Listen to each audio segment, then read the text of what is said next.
नामदेव शास्त्री महाराजांनी कोणाची पाठराखण करावी हे सांगण्या इतका काय मी मोठा नाही,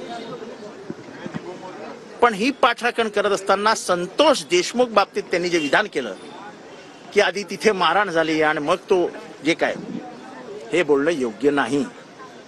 या गादीची एक परंपरा आहे, भगवान गाडाच्या गादीची एक परंपरा आहे. या गादीचे मुख्य मठाधिपती होते हे डॉक्टर बाबासाहेब आंबेडकरांचे कट्टर समर्थक होते, कट्टर.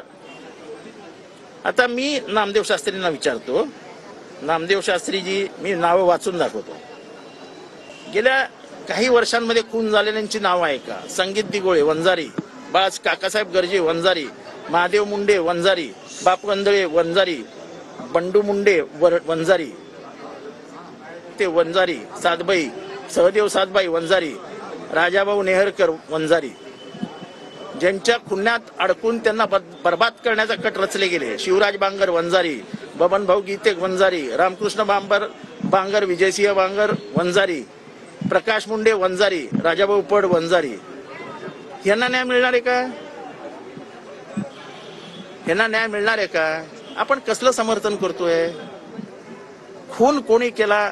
मी 100% सांगतो, खून धनंजय मुंडेंनी केलेला नाही. पण ते निर्दोष आहेत का? नाही.